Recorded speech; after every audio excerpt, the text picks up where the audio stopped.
So welcome everyone, and thank you for joining today. My name is Feasibility, and on behalf of the Children, Youth, and Families at Risk Professional Development and Technical Assistance Center, thank you for joining our webinar. We're pleased today to have Dr. Tatiana Bustos as our presenter. And before we begin, there's a couple of administrative announcements we'll make. So first, a recording of today's webinar will be posted on the SCIFAR PDTA Center website at scifar.org. Also, for those of you on the webinar today, we ask that if you have any comments, you can have sidebar conversations by using the chat feature. For those who have questions directed specifically for our presenter, we ask that you would use the Q&A feature as presented here on your screen. So at the conclusion of this webinar, we will also have a pop-up that you will be able to see, and that's just for a quick survey. So we ask that you please complete that survey. That gives us valuable feedback so we know how we're doing as an organization and providing the information and webinars and things that you need to help you be better with your grants. So without further ado, I would like to present our presenter for today, who is Dr. Tatiana Bustos. So Dr. Bustos has a PhD in community psychology with specialization in program evaluation. She is a trained community-based participatory researcher with over 9 years of experience in applied research and community-engaged evaluations across a broad domain of social issues in public health, education, racial healing initiatives, and health services. Her evaluation techniques are largely shaped by her experiences in working with the Flint community, implementation science, and community-based approaches for historically marginalized communities.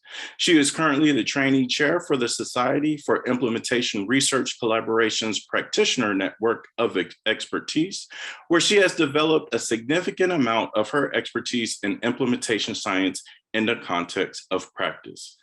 So again, without further ado, I would like to present to you all Dr. Tatiana Bustos. Thank you so much, Philip. Hello, everyone. Let me just share my screen. Make sure that,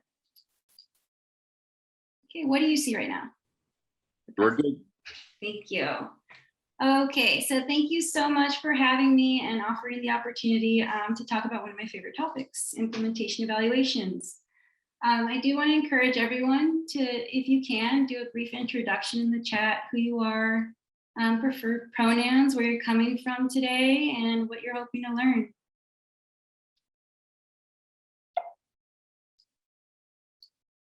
So just as a disclaimer while we do that, I do want to state that the views expressed in this presentation are those that belong to me and me alone. They don't necessarily reflect the position of where I work or the contracts that I am contracted with. And so I just want to make that clear for today. And they're largely based on my own personal experiences and practice. The funding was provided by USDA NEFA, and I have no commercial relationships to disclose. I also want to emphasize who I'm bringing into this presentation. As Philip mentioned, a lot of my experiences are with the Flint community and directly with community contacts and practitioners. So I will be emphasizing a lot of the practice side to implementation. So not so much the research side is as emphasized. If you are interested in that direction, I'm happy to share resources after this presentation. So I've put together a workshop that bridges implementation science with evaluation techniques. So the learning objectives for today are really to outline the need for implementation evaluations and understand why it's important. We're also going to understand the pieces that are critical to make your implementation evaluation design successful. We will get a chance to explore some appropriate questions and designs to carry out the implementation evaluations, and I'll be providing some practice case examples using the frameworks and indicators that we'll discuss. So just as an overview, I'll be setting the stage, again, giving you some foundational knowledge on what implementation is. Then I'll discuss implementation quality and what that entails. and then go into a very, very brief overview on theories, models, frameworks, and approaches, and leave the end for questions. So I want to take a pause and just poll the audience, just so I can get a better understanding of who I'm speaking to today. So what is your level of familiarity with program implementation and evaluation? And we'll just take a minute to have folks respond.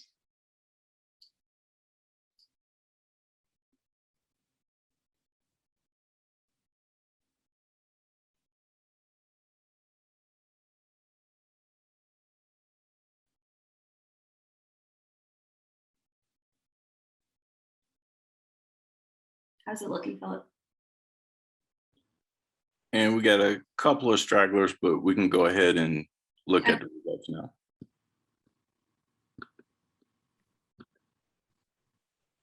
Thank you.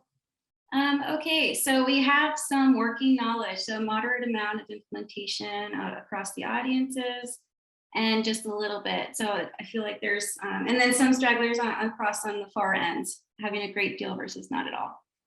So this will be an interesting discussion, and I encourage you, if you have any questions, if I may have missed something or I need to take a step back, please feel free to let me know, and I'm happy to explain implementation with a little bit more detail. Okay, so I'll begin by introducing what is implementation, then go into a discussion about why we should evaluate it, why and how. So I wanted to start with a story.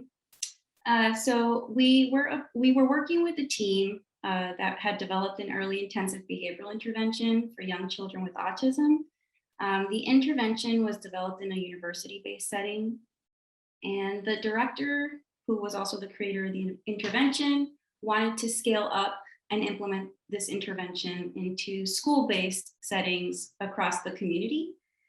And what they did was, for that approach, was they gave folks at the schools, of course, the information regarding the intervention, and then asked them to implement. And then they came forth and measured outcomes.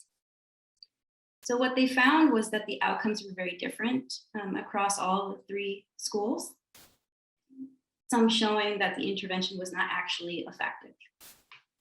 And so we were reached out to by this team to evaluate the implementation. And we actually approached the same schools, but we asked them questions about their process. So what was it that they had implemented, and how were they implementing it? And what was working well and what was not working well. And what we learned was that there was a lot of variations in terms of training. So a lot of staff had not received training in the intervention itself.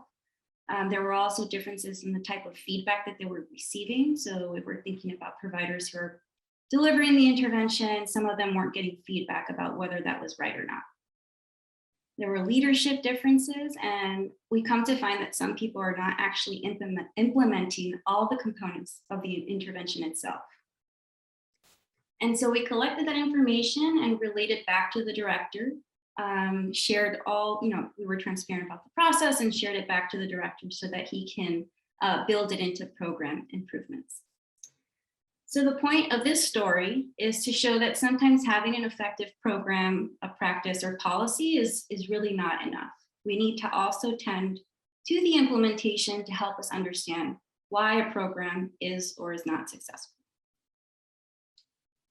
And so that leads to the big question about what is implementation.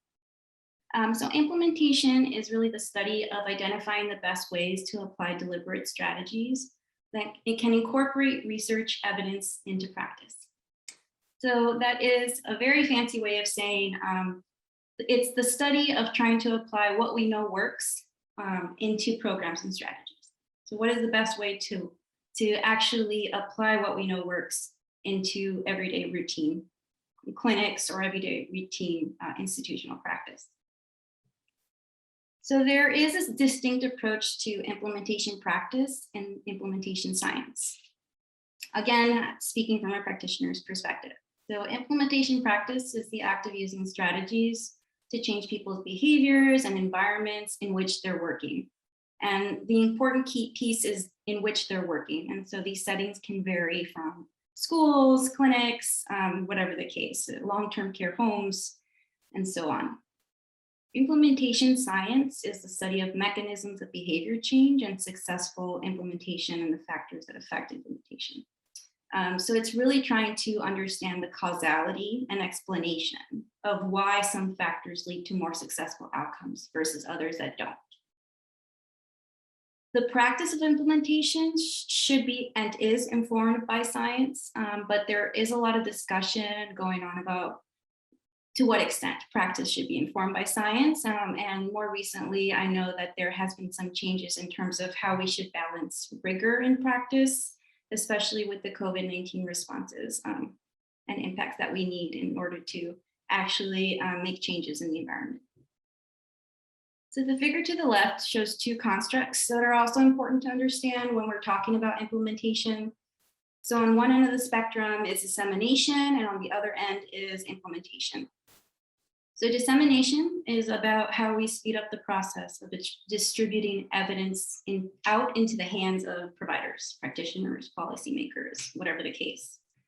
It's really about a targeted distribution of information that focuses on raising knowledge and awareness. Implementation, however, is more deliberate about the application. So what are the strategies? So once the evidence is out into the hands of these providers, how can they apply what works into our programs? And which of those strategies is the best way to apply that? Another way to define implementation science is from Curran. So he proposes the use of non-scientific language, which can be really helpful in communicating across different audiences. So according to this, so the intervention, the program or practice that you're working on is referred to as the thing. Effectiveness research looks at whether the thing works. Implementation research looks at how best to help people do the thing in practice. Implementation strategies are the stuff we do to try to help people do the thing. And then the main implementation outcomes are how much and how well we did it. So essentially, he's proposing that implementation science is about how to do the thing, whereas we have strategies to help us do it, and the outcomes can tell us how much and how well we did it. Another even more simplified way of understanding implementation is trying to really outline the pieces of your what and your how. And this is training from the Center for Implementation, which I strongly encourage everyone to look into. They have a lot of nice free resources. But your what indicates what you're targeting with your intervention. So it's essentially, what is it that you're implementing? It can be a program, a policy, a practice. What are you implementing and what needs to change and who needs to be part of that change? Your how is about how you plan to implement your what.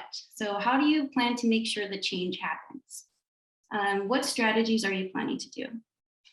So if we connect this to the prior slide, we saw that the what is essentially the thing, and the how is how we do the thing. I do want to leave some room for a deeper discussion about this because I think this is a really nice simplified way of understanding implementation. So the implementation piece, so I'll give an example here with the slide using the what and the how. So the what might be a health literacy program that I want to implement across public school libraries. My how might include training librarians who work in those libraries to deliver the program. So they're receiving training. Another how might be providing coaching to those librarians so that they can have technical support in knowing how to implement the health literacy program. So if we connect this back to evaluation, you might be interested in evaluating how well the training was done or whether there can be improvements made to the training for better outcomes, better implementation outcomes. And so I want to take a pause there. I know there were 3 different ways of trying to explain implementation for some folks who already know what implementation is, but I'm curious to hear if you can conceptualize your projects either by defining your what and your how, or just describe your project and we can try to pull the pieces as you share. And you can use the microphone. Can people talk, Philip? Yeah, so if you want to talk, just raise your hand and I can give you talking permissions. And I'll go back to this slide. You can also tell me more about your project and what you're trying to create for the implementation evaluation. So first we have Shannon. Hi, Tatiana. Thanks for joining us today. We are starting a new project. This year is our planning year, and it's building on past research. We are using intergenerational strategies. So we're bringing unrelated young and older people together, and we're engaging them as mentors to each other to improve the health and resilience of both age groups. Thank you so So much. I would say, yeah, I'd say that the what is the intergenerational contact. Yes. And we've been trying to figure out a lot of the how, which ones are best, how should practitioners do it, how should the young people engage, the older people engage. Thanks. Thank you. So you're still trying to outline your process, but you're using modeling strategies. Yes, yeah, co-learning and modeling. Thank you so much for sharing. Sure. Any other brave souls?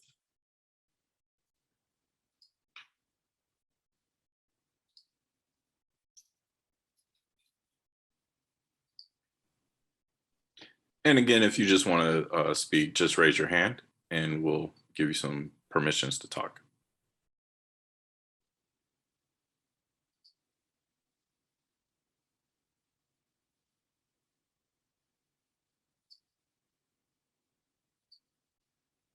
Alrighty.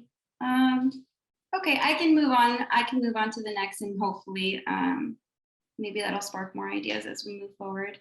But essentially, the idea that I want you to take away with is to really think in a simplified manner about your implementation projects. So other important concepts to understand are implementation outcomes. So these are very distinct from service and client level outcomes. So client level outcomes might include satisfaction, symptomology, service level outcomes according to the Institute of Medicine standards. According to the Institute of Medicine Standards of Care, include healthcare quality domains such as efficiency, effectiveness, patient-centeredness, or timeliness of the services themselves. And then implementation outcomes take a broader step above those two outcomes and look at the acceptability, the adoption, fidelity, feasibility of implementation.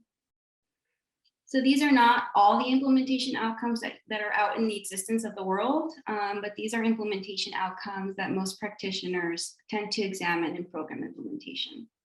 So implementation outcomes can also incorporate equity. So if you just ask community members for input in order to develop those outcomes and in operationalization, you can also center that voice and perspective into how you're approaching the evaluation. These are not separate from one another in that they're connected. So they're conceptually distinct, but we can talk about outcomes in a concentric circle with the individual being in the center. So the client level outcomes, of course, are at the center because that's where we begin with our program evaluations. Surrounding the client would be the service level outcomes, where we examine aspects of how services have influenced those individual level symptomologies or satisfaction. And then an even further step would include the implementation outcomes, which then look at how the services were provided, but also how does that influence service and client level outcomes. And so the key takeaway from here is that these outcomes are distinct. If you are looking to measure implementation outcomes in your program evaluation, it's important to get this perspective in mind so that you can still measure client and service level outcomes, but the implementation piece has to be a little bit more focused there. So it's also important to understand how implementation outcomes are defined. And again, I'll preface by saying that a lot of people define these in different ways. This is from a practitioner perspective. But acceptability, one of the first ones is either agreeable, is the extent to which an intervention is agreeable to someone, a stakeholder group's cultural context, or satisfactory with the needs that they needed to meet. So for my own work, I've used acceptability frequently to look at pilot studies where we're trying to determine whether a program was considered acceptable to a community-based setting. And so you can look at whether the program that you're focusing on, your what, was acceptable to the population that you're trying to impact, or whether staff thought that this was meeting the needs of the population that you're trying to impact.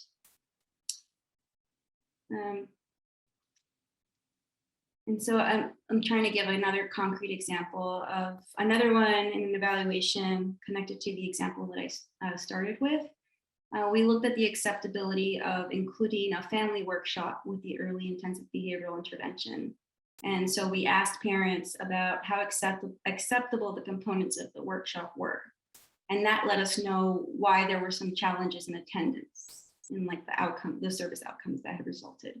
And it also helped direct which improvements we should make to try to increase attendance and reach. So this ties into the next implementation outcome, which is related to feasibility. The feasibility is the extent to which a program is carried out successfully in a given setting. So in one evaluation project, we were looking at the feasibility of scaling up the early intensive behavioral intervention from the university-based setting to the community centers.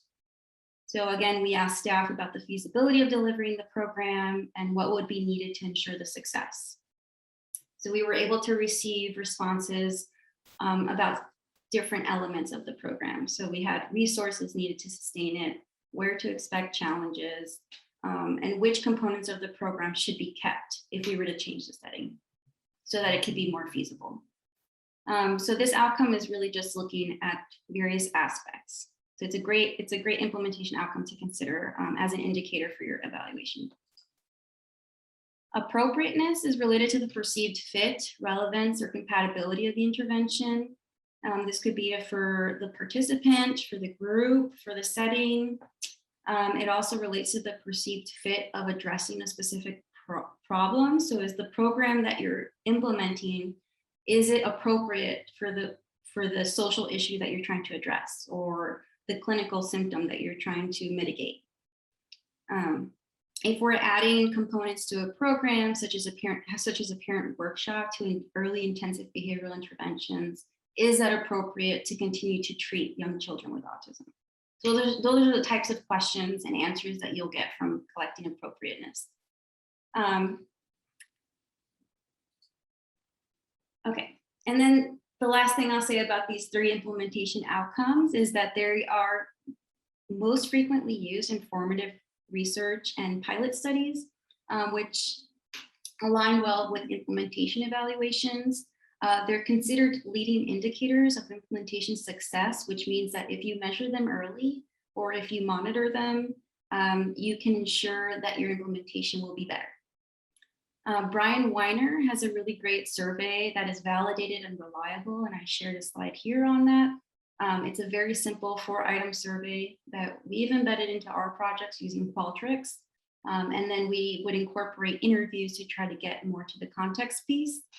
And I'll share this link in the chat if you're interested, but this is a really great starting point for those who might be trying to develop an intervention or program for different types of settings.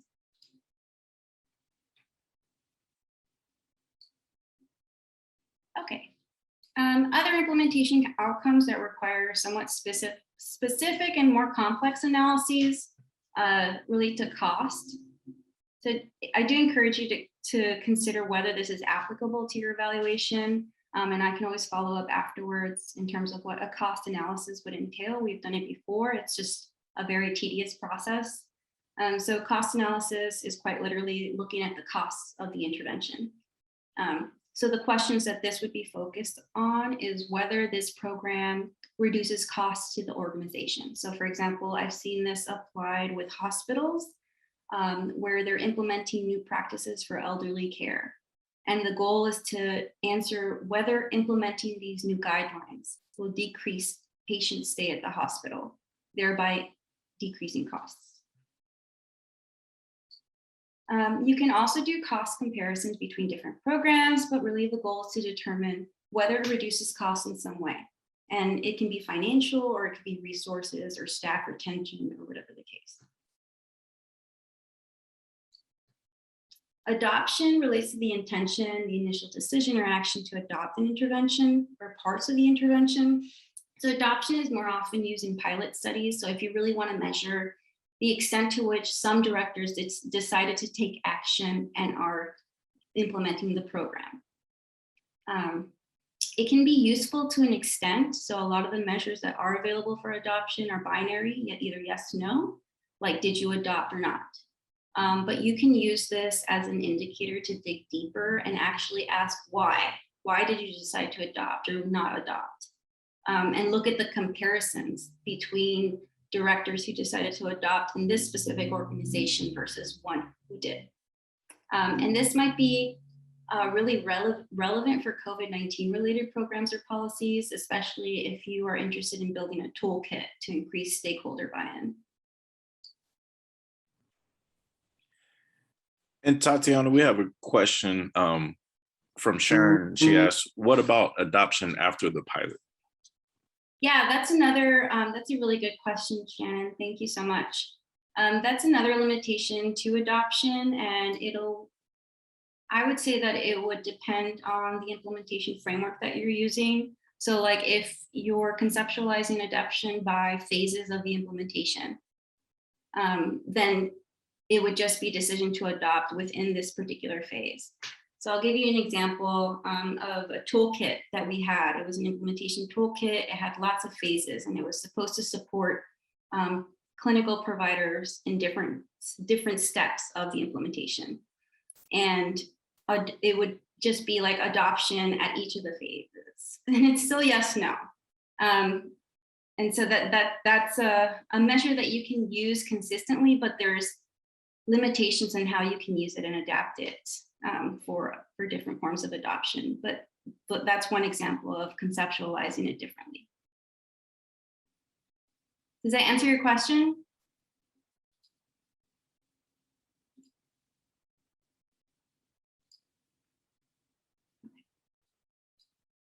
I will take silence as yes. Thank you. Okay. So penetration, the next outcome is penetration. This relates to the integration of an intervention in your organizational practice. So this is typically measured by service or staff. So essentially it's what is the percentage of staff who are trained in the program that you're providing? Or what is the percent of clients who have access to that program? So there are different ways of measuring penetration, but it's essentially thinking about those levels. I haven't personally used it in my own work, but I've seen it a lot in healthcare settings where folks might want to know the number of participants that can be reached with their intervention, with the intervention that they're trying to implement, or the potential reach of the participants. So it's kind of like a denominator for some folks who are trying to scale up to a community or something like that.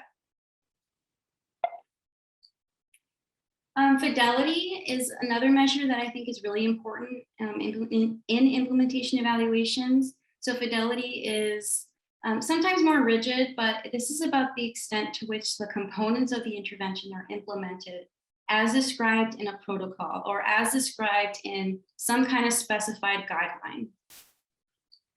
So there are typically 3 indicators to fidelity, and these are exposure, adherence, quality of implementation, participant responses, responsiveness, and program differentiation. These are informed very, very specifically in the literature but they can apply to your evaluation projects quite easily. This is actually a common measure to use in evaluations for those that are interested in program implementation fidelity. Like, to what extent was were all the components of the program implemented in practice? I will say that this particular measure can sometimes be challenging for community-based settings. So if you are working with a lot of community-based organizations, it can be difficult to define fidelity because it has to be a very specified guideline, and community-based organizations tend to adapt their practices so that it can be feasible for their context. So just a side note about some limitations related to fidelity.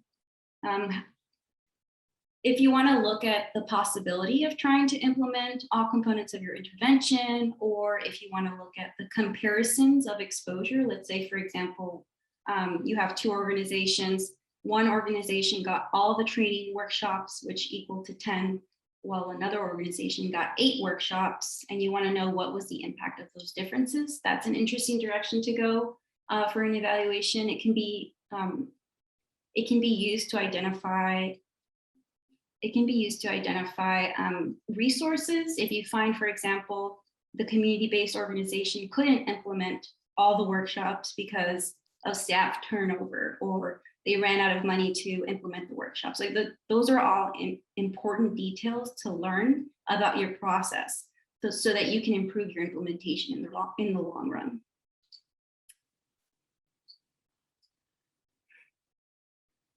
So the last one here is sustainability. Sustainability is a really important component of implementation. It refers to the extent to which the intervention is institutionalized.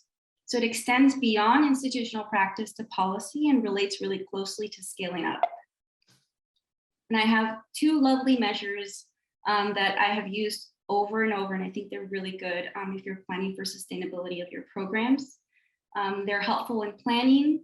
The types of questions that you would look at are, what are we doing to make sure that we can implement this program beyond the funds and over the longer term? So right now we're actually using sustainability for an evaluation that we're doing with King County. We're interested in trying to understand how we can sustain community partnership approaches with governmental agencies. And we're making use of the program sustainability assessment tool. And I'll share the links afterwards. Actually, here you go. But before I move on to the next section, are there any questions?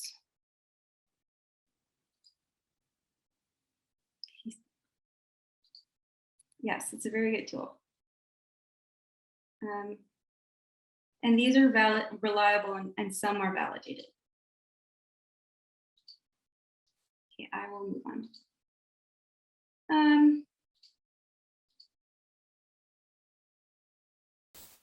Okay, and then I don't want to harp too much on this, but it's important to think about implementation as phases and processes. So it's not just a single event. Like, there is no way that this is just one and done kind of deal. There are multiple stakeholders. There are various levels of context. You're making decisions and iterating along the way. So the key takeaway of this is to understand that there are phases to implementation. And within each phase, there are really specific processes that you need to keep in mind so that you can not only be systematic in your evaluation, but really work towards successful implementation. I don't have the time right now to walk through what each phase entails. I do have a resource here that is really great, a really great guidance from from NERN, I forget what the acronym is for, that walks you through what is needed for each phase in terms of implementation. The idea is that within each phase, an organization might not be ready. And so you might need to take a step back before you begin your evaluation of the implementation, because they haven't established the resources to implement successfully yet. And this is the website that I can send you guys to for more information. Okay, so putting that all together, so implementation starts with the thing, which refers to your what, the intervention practice or the innovation, whatever it is that you're planning to implement. The how is how we do the thing with our implementation strategies. How do you plan to deliver the intervention? The what and the how that should then lead to different level outcomes related to implementation outcomes, service and client level outcomes.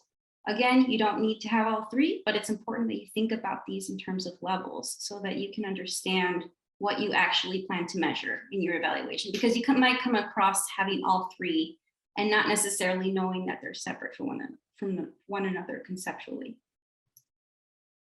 There's a lot of other resources that I can refer you to, and if you really want to dig into causality and determinant frameworks and all that, from the Implementation Science Hub at University of Washington.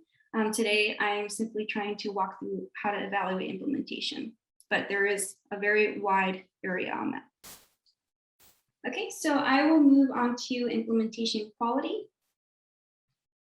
So it's why evaluate program implementation? So implementation evaluations serve the purpose of improving strategies, activities, and outcomes. So remembering the example that I provided when I first started, it's helpful to understand why programs don't end up working out. So it's important to understand what the underlying issue is when providers decide to adopt or not adopt, or understand why organizations who have delivered the very same program have conflicting results that don't show program effectiveness. So it's just an important piece to also consider for program success and effectiveness. Implementation evaluations are also known as process evaluations or formative evaluations, and I'll dive into what these mean in the next few slides, but essentially learning is at the center. It's really trying to answer questions about what we did, how we did it, what did or did not work, and what can we do better for program effectiveness. It's also designed to direct guidance on where it is that you need to improve to better support the program outcomes that you actually want to achieve.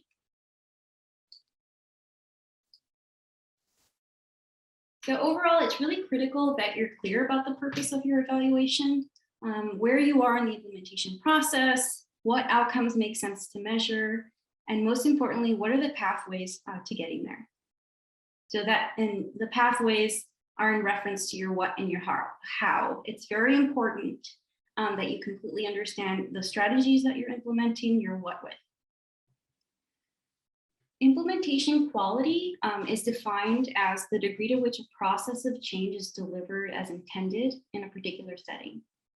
So implementation of programs, practices, or other interventions, again, is a process. There are phases to them. And we need to make sure that we're considering quality throughout that process. So implementation quality helps, in other words, implementation quality helps sets the bar. So it helps formulate what success is going to look like for your program if you were to implement these specific components. So if a program is implemented poorly, of course, it's not going to end up with the goals or objectives that you wanted to achieve. But if you set the bar, success is much more likely. So it's really designed to tell us whether or not we delivered it in the way that was intended and what makes it successful or not.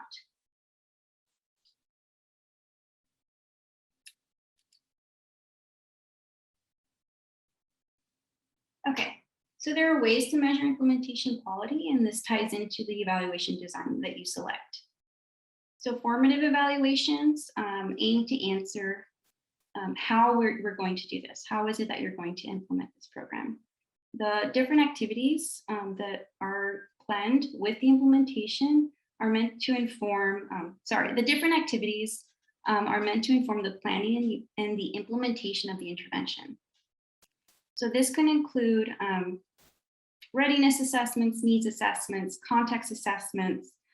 You can also ask questions throughout the process. So for example, if you're planning to implement today and you want to know how many workshops were implemented last week, like you implement today, and then your process question might want to ask about how many workshops were delivered within the past week. So you're really trying to collect in vivo data so that you are monitoring the process and also communicating that back so that the process can be improved.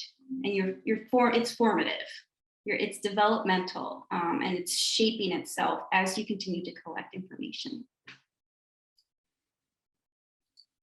Your process evaluations aim to answer how you did this. So it determines the extent to which activities were actually done to make the implementation happen. So sometimes for process evaluations, they're much more concrete and specific. So the timeline periods are by the implementation, like when, how can I explain this? So it's trying to determine what were the activities that were done by people in different settings in order to make the implementation happen. So you're not so much going into the formative phases. You're not trying to inform throughout. You're collecting the data at a certain period of time so that you can know what was already implemented. And then there's other evaluation designs that get to your what. So outcome evaluations, how well did we do it? It identifies whether your goals were achieved. And there's also impact evaluations. And this is a much broader scope. It focuses on the broader social issue in focus. I would say that these are not typically feasible with community-based programs, just because there's limited resources to be able to do this. And this requires a lot of time and staff. However, if your intervention has a big enough scope and the goal is to see whether it has impacted policy, then this might be the right design for you. Okay, so that was a really quick way of walking through formative and process evaluations that might be relevant for implementation evaluations. Are there any questions in trying to distinguish the two? I'm not sure if I communicated that clearly.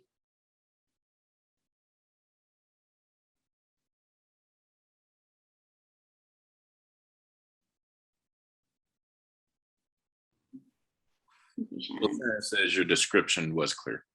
Okay. Alrighty. Should we send out the poll or? Thank you. So I'd like you to select which evaluation are you considering for your program's implementation.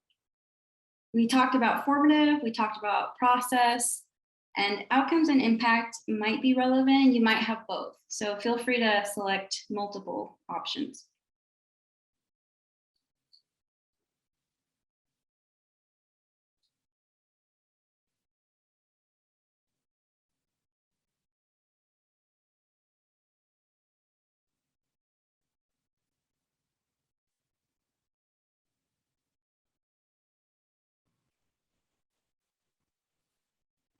Okay. I think we can, yeah, thank you. Oh my gosh, alrighty, it's all over, okay.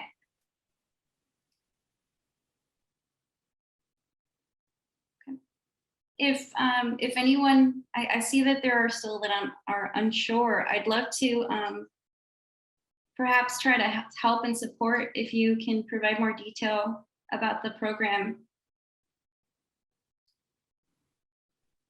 for those who responded unsure.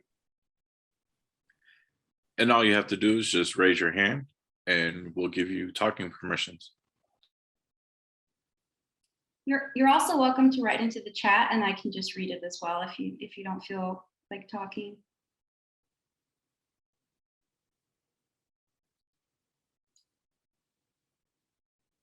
Troubleshooting?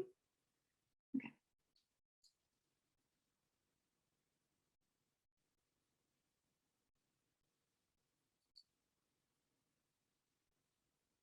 Okay.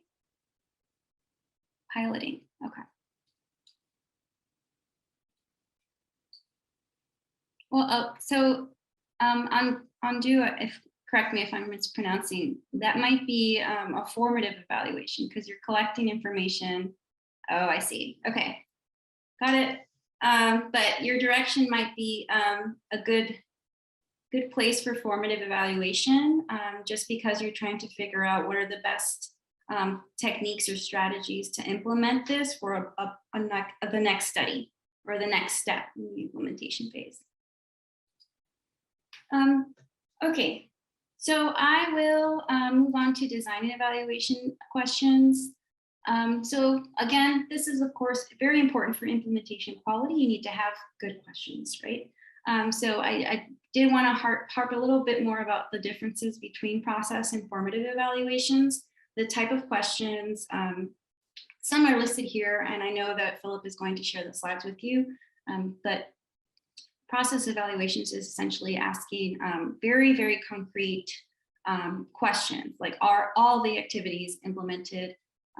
Are we reaching priority populations? So you would have a target number, what services are provided, you would have a list of what's being provided. And then formative evaluations are much broader. So like how are the activities that you've implemented contributing to the functioning? So you would do like maybe a mid-level assessment of what's happening. How many activities are occurring in week 1, week 2, week 3? Where can we improve the process? So there's just some small distinctions, and that's why I think formative evaluations are really good for pilot tests, because you're trying to test out which tactics are the best for the implementation outcomes that you're trying to get at. I also wanted to leave you with some really good recommendations in terms of trying to design evaluation questions for implementation. Something that I start doing at every point is consider a document review or an environmental scan. So most organizations, especially if you're thinking about a program that's already been implemented, will have documents. It might not be the best set of documents, it might not be organized, but it's important for you to understand where the organization is at. So for example, in our current work, I came in much later after a community partnership approach was being implemented. And so I reviewed meeting notes, and each task force, because it's a bunch of task force in the community partnership approach, had their own set of documents. And so I would look at what types of memos they had. And this type of information should be shaping the type of evaluation questions that you have about implementation. You also want to answer questions that might be missing. So sometimes they have already tried to do a needs assessment, although poorly. You want to also get that information and see where the gaps are. I do want to emphasize you should always co-create with your key stakeholder groups. And your stakeholder groups should include different levels. So not just the director of the program or the director of the clinic that you're working with, but it should also include participants who would be impacted by that program. So not just the implementers, but the receivers, the recipients, the folks who plan to receive the treatment, which is the program. I also recommend that you write down your aims and objectives. So after you decide what your purpose is, that was a prior step, make sure that you have a clear purpose for the evaluation of the implementation. You should write down your aims and objectives because implementation is such an iterative process that you might make changes on the go as you go with the process. It's important to be able to relate back to what your aims and objectives were. And that way, if you can, especially if you're working with different stakeholders, you're going to be all over the place. So you want to be able to relate back to the questions that get to the aims and objectives that you had set. Don't try to answer broader questions. Make sure to ask questions that are valuable to the actual implementation for program effectiveness. I know Philip told me that a lot of you have already drafted a logic model. So this is a good place to outline your what and your how, and to be mindful and responsive to the context that you're working with. And it also keeps you accountable to what it is that you've committed to doing, although that will also be iterative. So it's not so much a static guideline. It will change as you move forward with implementation evaluations. Okay, I had another interactive activity. So I would like to hear if this has sparked any implementation questions, or I'm sorry, evaluation questions that you might have about your implementation. You can feel free to write in the chat. It could be about the appropriateness, decision to adopt,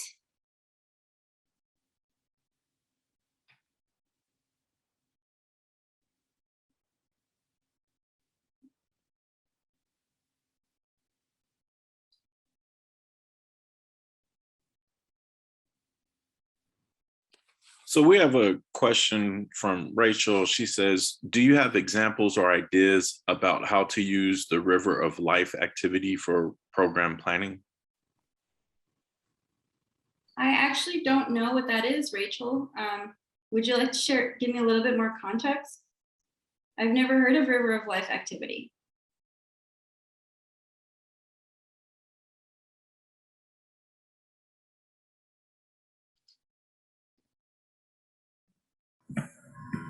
Sure.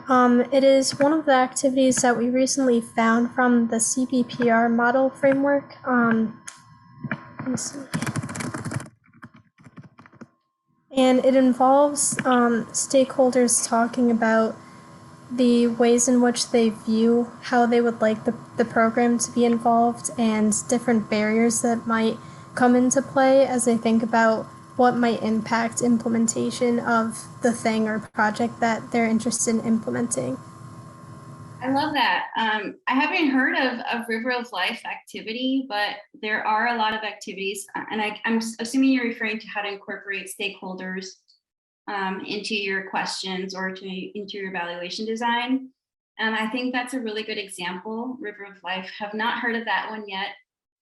Other activities that are similar to that include Liberating Structures. Liberating Structures is a website. I can send that later, where it follows a really similar approach where you're trying to outline the expectations of working together, but also like what do they see moving forward.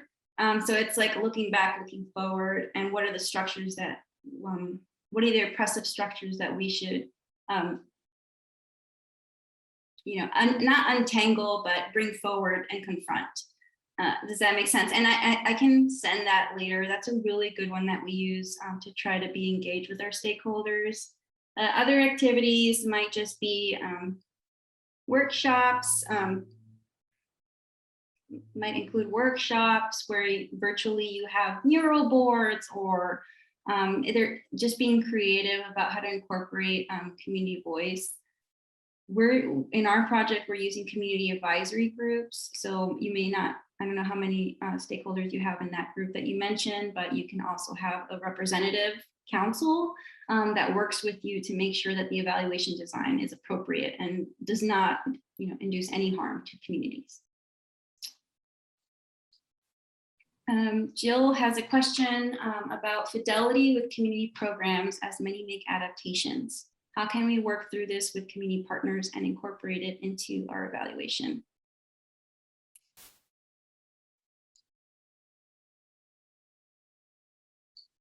Okay, so fidelity with community-based programs. That is a really challenging, it's a really challenging direction, Joe. So one thing that I propose is to think about the questions that you're developing and why fidelity is important. So for example, is fidelity important for the outcome? Like, is that the components of the program that are effective, and without those components that your individual level outcomes are not successful? If that's the reason for fidelity, like in clinical settings, for example, I think the broader question is really about what organizations need to ensure that they can meet fidelity, rather than trying to ensure that fidelity is in place. Does that make sense? Especially with community programs, because many do make adaptations. So I would recommend just doing a comparison and seeing where the gaps are so that you can bring in resources for those programs to either increase their sense of fidelity or, to make sure that they have the resources to meet that. Because a lot of times it's usually limitations in resources and staff, or sometimes it's even training. And so even doing a needs assessment with the different organizations might be a good start. So it varies, there's not one answer. And I can send, there's a lot of literature on implementation fidelity and ways to conceptualize it. But again, I would say that they're not very community-based friendly. So Patricia has another question. We have been using the same evaluation tools at the end of each training activity. At the end of the questions, there is space for comments, and very few comments have been noted. Is there a way to improve that willingness to share what stakeholders think? Yeah, I would think, Patricia, if you were to do an evaluation of the evaluation tools, you could probably find out why there isn't a willingness. So perhaps people don't necessarily know what the comment box is. I don't really know who your stakeholders are. It could be technological, like sometimes folks don't have access to a keyboard, and maybe they're just completed on their phone. It might be helpful to just ask the community partners, like do a post evaluation of the evaluation, like what can we do better, something like that. Well, thank you for your questions. And I think we have one more. Sharon put in the chat. We are interested in our implementation of staff training or staff implementation of what we taught them. And not really sure exactly what the question is, but so Sharon, if you want to elaborate on that a little bit more.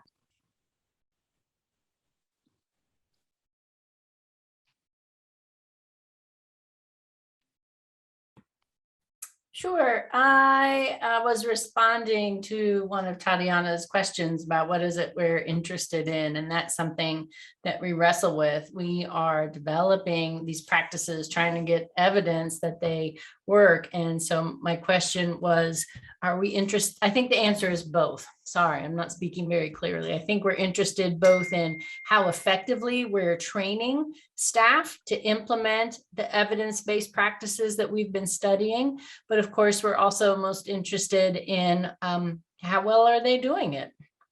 Are they able to? Is it acceptable for them to implement the practices that we've taught them to use? Those sort of things. So I think we're trying to capture it all.